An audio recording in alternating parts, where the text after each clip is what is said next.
지금은 엄청난 대전환기를 지금 보내고 있어요.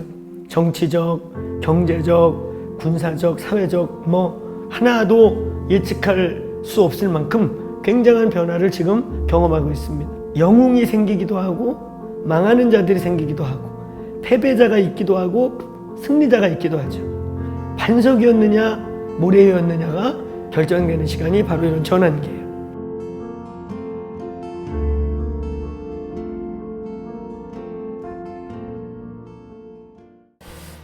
지금 이제 코로나19, 이 우한발 코로나19가 끝날 때 우리는 전혀 다른 세상을 만날 거다, 이런 얘기를 굉장히 많이 하고 있죠.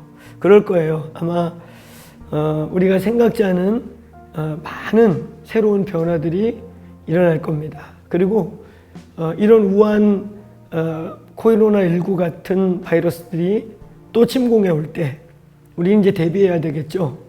아마 점점 더 세지면 세지지 약해지지는 않을 겁니다. 이런 상황 속에서 전환기, 이런 변화가 있을 때 살아남는 비결에 대해서 한번 좀 나눠보려고 합니다. 저와 여러분이 적용할 만한 그런 인간사 속에 흔히 있을 만한 그런 가장 대표적인 전환기는 역대상 11장부터 13장에서 벌어진 다윗의 사건이라고 볼 수 있습니다. 이제 사울이 패하여지고 다윗이 왕으로 등극하는 겁니다. 헤브론에서 두 지파를 거느리던 거의 그냥 무슨 족장 수준의 왕에서 이제 예루살렘으로 입성해서 12지파의 온전한 왕이 되면서 이스라엘에 완전한 대변화를 가져왔던 전환기. 가족끼리도 왕위가 이어질 때에도 엄청난 변화가 있거든요. 근데 왕위가 바뀌는 게 아니라 왕조가 바뀌는 거예요. 사울의 왕조에서 다윗의 왕조로 왕조가 바뀔 때는 이건 완전히 다른 얘기예요. 너무나 안타깝게도 그 당시의 문화는 왕조가 바뀌면 상대편 왕조들 중에 혹시라도 왕위를 받을 수 있는 자가 나올 만한 그냥 사돈의 팔촌까지를 그냥 다 죽여버립니다. 이런 엄청난 막 피바람이 부는 이런 대변화가 바로 역대상 11장부터 13장이에요. 그 본문 중에 우사의 사건, 법궤가 옮겨가다가 갑자기 소가 미쳐서 날뛰게 되고 그 미쳐 날뛰는 소 때문에 제사장이 하나가 그걸 떡 잡았더니 그걸 잡은 것 때문에 그냥 그 자리에서 즉사하게 되고 그 죽은 시체를 막 소가 받고 마차 바퀴에 껴서 시체가 아주 비참하게 찢어져 죽고 법궤는 버려지고 다윗도 도망가고 이 사건. 이때 이 본문의 세 인물이 아주 중요한 거죠. 우사, 오베네돔, 다윗, 이런 세 종류의 사람이 나오는 거예요. 그러니까 이런 전환기에 우사가 될 거냐, 이 전환기에 살아남을 수 있는 다윗 혹은 오베네돔이 될 것이냐, 그것에 대해서 제가 결론적으로 세 가지 나누려고 합니다. 첫째, 오베네돔의 비결입니다. 그것은 첫째, 친밀감이에요. 친밀감. 여러분, 그 본문을 사실은 깊게 연구해 보면 오베네돔이 법궤를 택한 게 아니에요. 우리의 성경책에 그 대신 오베네돔의 집으로 갔다 하고 이렇게 13절이 되어 있는데, 그 대신이라는 말이 누가 대신 가져갔다 이런 뜻이 아니고 치우쳐, 기울어져, 쓰러져 라는 뜻이에요.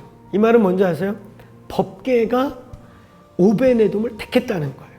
그러니까 하나님께서 오베네돔을 택한 겁니다. 이방인인 오베네돔, 법궤를 감히 가져갈 수 없는 오베네돔이 그 법궤를 가져가서 3개월 안에 큰 축복을 받아서 다윗이 시기케 됐던 그 사건. 거기에 제일 중요한 건 왜 법궤가 오베네돔을 택했느냐라는 거죠. 그것은 오베네돔이 뒤에 이제 역대상 15장, 16장, 17장에 보면 그는 예배자입니다.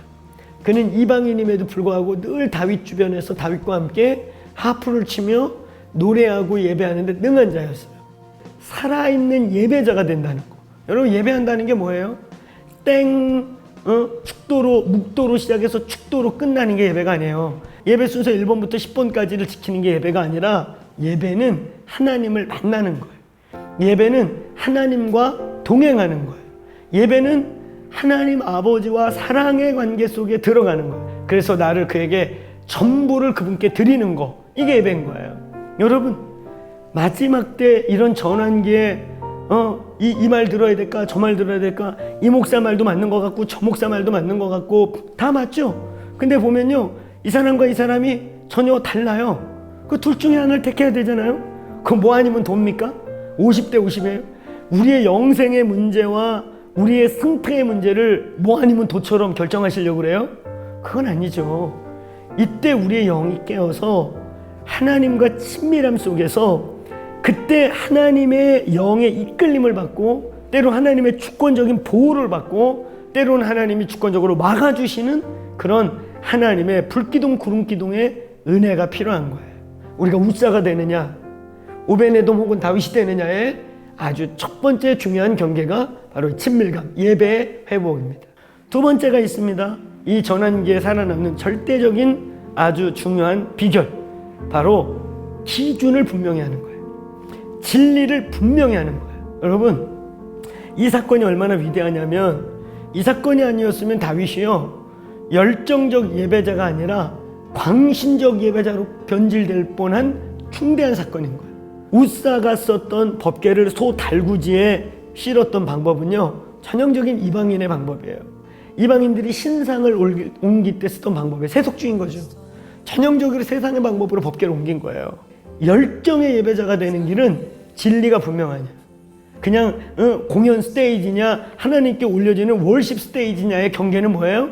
진리가 그 안에 있느냐, 분명한 십자가가 있느냐, 분명한 기준이 있느냐. 여러분, 다윗은 이 사건을 겪으면서 모세의 식양을 회복하고 모세의 방법을 확인하게 되는 거예요. 그러면서 그는, 야, 우리가 멍청했다. 어떻게 법궤를 이방인의 방법, 소 달구지의 신상을 날르던 이방인의 방법대로 법궤를 나르려고 했냐. 그러면서 다윗이 크게 회개하면서 역대상 15장 후반절의 끝에 가보면, 우리가 우리의 뜻대로 구했기 때문에, 우리 마음대로 했기 때문에 망했다라고 고백하는 것입니다. 성령은 진리의 영이시기 때문에 진리에 반응을 해요. 진리인 것은 더 선명해지고 우리에게 평강을 주고 샬롬을 갖다 줍니다. 그래서 그 길을 평안하게 따라갈 수 있는 샬롬이 우리를 주장하게 되는 것입니다. 기준을 분명히 하세요. 진리를 분명히 하세요. 끝으로 세 번째, 타이밍의 문제입니다. 이 역대상 11장부터 13장까지의 가운데 있는 핵심 구절, 12장 32절에 이사갈 자손들은 시세를 알고 이스라엘이 마땅히 행할 바를 아는 족장들이라고 되어 있거든요. 시세, 이 하나님의 때, 뭐 이것저것 분위기 보고 사람 분위기 보는 게 아니라 서두르지 말고 침착하게 하나님의 움직임과 타이밍을 보는 거예요. 저는 인생을 살면서 목회 30년 가까이 하면서 그냥 막 놀라운 걸 깨달았다, 발견했다, 특허를 만들었다, 그 특허에 깔려 죽는 인생을 참 많이 봤어요. 근데 그분들의 특징이 뭐예요? 타이밍을 못 잡는 거예요. 지금 해야 될 때인 건지 기다릴 때인 건지 이걸 모르는 거예요. 하나님의 카이로스와 크로노스 때냐, 타이밍이 중요한 거예요. 지금이 하나님의 때냐, 움직일 때냐, 옮길 때냐, 엎드릴 때냐, 이걸 분별하는 거예요. 다윗은 그걸 분별했던 사람이고, 바로 역대상 11장부터 13장까지 나와 있는 특별히 12장의 그 명단은 바로 그 타이밍을 분별해서 다윗에게로 옮겨갔던 자들의 명단인 거죠. 사랑하는 성도 여러분, 두려워하지 마세요. 내가 하나님과 지금 좋은 관계에 있고 예배 관계에 있다면, 그리고 내가 진리에 분명히 서 있다면 두려워하지 마세요. 하나님의 때인가 아닌가를 분별해서 움직이시면 돼요. 순종하시면 됩니다. 하나님이 저와 여러분을 이 대전환기에 앞으로 예측할 수 없는 미래를 맞이해야 될 저와 여러분에게 하나님이 저와 여러분의 안전의 반석이 되시기를 축복합니다.